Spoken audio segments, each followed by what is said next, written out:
Hello dear students, how are you all? I hope you all are doing great. Welcome to your science class.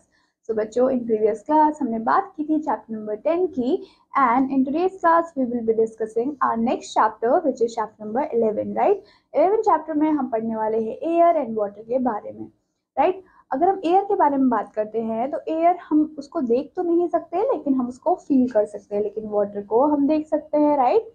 और water का हमने क्या देखा है कि ना तो उसको कोई कलर होता है, ना ही उसकी कोई स्मेल होती है। तो ये सारी चीजें आपने डे टू डे लाइफ में भी देखी होंगी, लेकिन आज हम क्या करने वाले हैं, आज हम ब्रीफली इन चीजों के बारे में पढ़ने वाले हैं। सो बच्चों, let's start with the chapter. तो बच्चों, यहाँ पे आपको वार्म अप एक्टिविटी गिवन है जिसमें आपको क्या करना है, आपको डिफरेंट ऑब्जेक्ट्स या फिर प्लांट्स और एनिमल दिख रहे होंगे।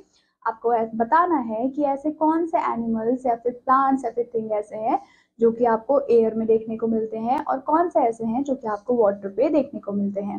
तो बच्चों, सबसे पहले आपको दिया गया है क्लाउड। तो बच्चों, क्लाउड एयर में होता है या फिर वाटर पे? एयर में होते हैं, राइट? तो आप यहाँ पे क्या लिखेंगे, यहाँ पे आप लिखेंगे ए। क्या लिखेंगे? ए, क्योंकि क्लाउड्स हमारे एयर में हमें देखने को मिलते हैं। जो सेकंड वाला है बच्चों, उसमें आपको फिश की फोटो गिवन है, तो आप बताएंगे कि जो फिश है वो वाटर पे होता है या फिर एयर पे?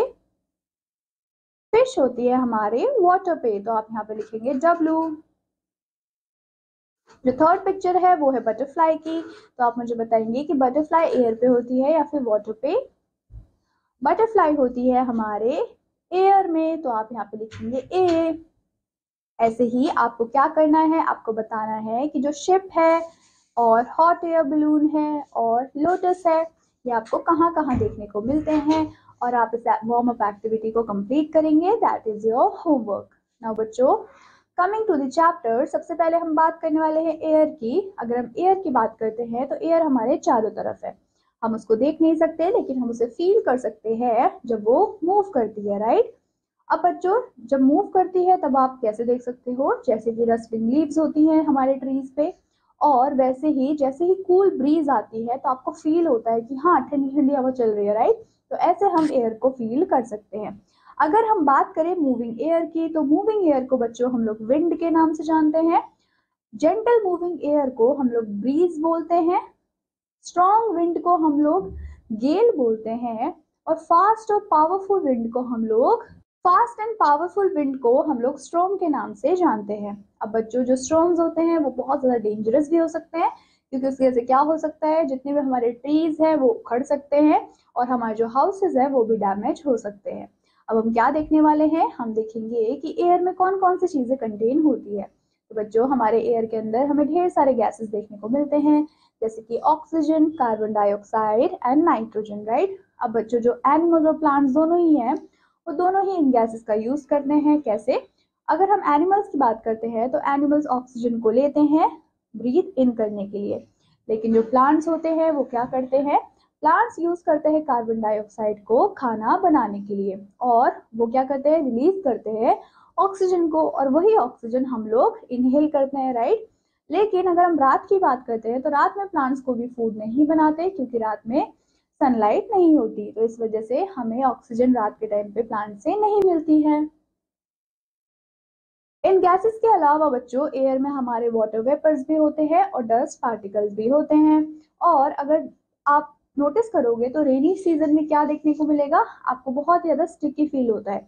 ये स्टिकी क्यों फील हो रहा है, क्योंकि हमारे एयर में हायर अमाउंट में वाटर वेपर प्रेजेंट होते हैं, इसी वजह से हमें स्टिकी फील होता है। The layer of air that surround the earth, मतलब कि हमारे अर्थ को जो लेयर सराउंड कर रही है एयर की, उसे हम क्या कहते हैं, उसे हम एटमॉस्फेयर के नाम से भी जानते हैं। और अगर हम एटमॉस्फेयर के ऊपर की बात करते हैं तो वहां पे कोई भी एयर नहीं होती, तो हम इसलिए उसको स्पेस के नाम से भी जानते हैं।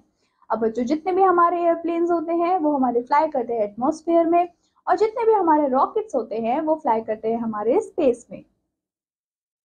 कमिंग टू फन फाइंडिंग्स, अगर हम फन फाइंडिंग देखें तो हमें क्या इंपॉर्टेंट पॉइंट गिवन है बच्चों, हमें बोला है कि जब हम किसी भी ऑब्जेक्ट को बहुत लंबे टाइम के लिए ऐसे ही छोड़ देते हैं तो आपने देखा होगा कि उसके ऊपर एक डस्ट की लेयर जम जाती है, राइट? ऐसा क्यों है? ऐसा इसलिए है क्योंकि एयर के अंदर डस्ट भी होती है जो कि सेटल हो जाती है हमारे ऑब्जेक्ट के ऊपर ओवर द टाइम, अगर हम उसको साफ नहीं करते तो। Now there is one particular activity जो कि आपको क्या करना है, अपने स्कूल टीचर के साथ इसको परफॉर्म करना है। हम बात करेंगे रैपिड रिव्यू की। रैपिड रिव्यू में हमें क्या करना है, मैच करना है कॉलम्स को उसके राइट आंसर से। तो फर्स्ट हमारा बोला है मूविंग एयर। मूविंग एयर क्या होती है, मूविंग एयर को हम बच्चों विंड के नाम से भी जानते हैं। जेंटल मूविंग एयर को हम क्या बोलते हैं, जेंटल मूविंग एयर को हम ब्रीज बोलते हैं। तो बच्चों यहाँ पे आप ब्रीज को मैच करेंगे। फास्ट एंड पावरफुल विंड को हम क्या बोलते हैं, हम उनको स्टॉर्म के नाम से भी जानते हैं। और वेरी स्ट्रॉन्ग विंड को हम क्या बोलते हैं, गेल बोलते हैं, राइट। तो बच्चों हमने क्या किया, हमने अपने रैपिड रिवीजन को अच्छे से कंप्लीट कर लिया है। अब हम बात करेंगे वाटर की। Now water is needed for the survival of living beings. Water बहुत ज्यादा जरूरी है ताकि हमारे जो ह्यूमन बींग्स है वो सर्वाइव कर पाए। ये कलरलेस होता है, टेस्टलेस होता है और इसकी कोई स्मेल भी नहीं होती। अगर हम वाटर की बात करते हैं तो वो हमें डिफरेंट डिफरेंट सोर्सेज से मिलता है, जैसे कि लेक्स है, वेल्स है, ट्यूबवेल्स है, पॉन्ड्स है, वाटरफॉल है, हैंड पंप है, रिवर और सी, इन सारी जगह से हमें वाटर मिलता है। Now we use water for drinking, washing, cooking, cleaning, watering plants. हम वाटर को इन सारी चीजों के लिए यूज करते हैं। देन आपको दिए गए हैं इंडियन फुटप्रिंट्स। इसमें क्या बोला है कि जो इंडिया है उसके पास अपनी मेजर रिवर्स है, जिसमें से एक मेजर रिवर है हमारी रिवर गंगा, जो कि क्या है बच्चों, लार्जेस्ट रिवर है इंडिया की। और वो कहाँ से फ्लो करती है, वो फ्लो करती है हमारे वेस्टर्न हिमालय से और कहाँ तक जाती है, बे ऑफ बंगाल तक जाती है। देन आता है फॉर्म्स ऑफ वाटर। वाटर के कौन कौन से फॉर्म्स होते हैं, तो वाटर हमारे मेनली 3 फॉर्म्स में हमें देखने को मिलता है, solid, liquid and gas. Now बच्चों जो फॉर्म है वाटर का वो किस पे डिपेंड करता है, वो डिपेंड करता है कूलिंग पे और हीटिंग पे, right.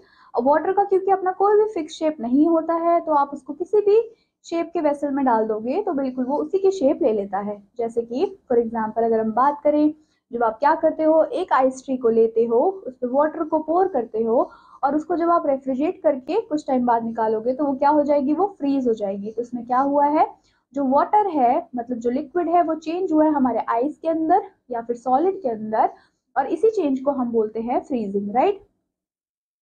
When we heat water, जब हम हीट करते हैं वाटर को तो वो चेंज हो जाता है वाटर वेपर्स के अंदर और हम उसको देख सकते हैं एज अ स्टीम, राइट। और उसी को ही हम बोलते हैं इवेपोरेशन। उसमें क्या हुआ, जो हमारा लिक्विड है वो चेंज हुआ है वो वेपर्स के अंदर, तो उस प्रोसेस को हम इवेपोरेशन के नाम से भी जानते हैं।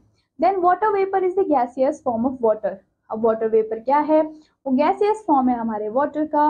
तो जैसे ही वाटर वेपर कूल डाउन हो जाता है वो अगेन चेंज हो जाता है किसके अंदर, वाटर के अंदर। और इसी को हमने क्या बोला है, इसी को हमने बोला है कंडेंसेशन। देन आता है बच्चों वाटर साइकिल। वाटर साइकिल क्या होता है, water keeps changing it's form in nature also. जैसे कि आपने कैसे देखा कि वाटर के फॉर्म्स चेंज होते रहे, वैसे ही नेचर में भी वाटर के फॉर्म्स चेंज होते रहते हैं।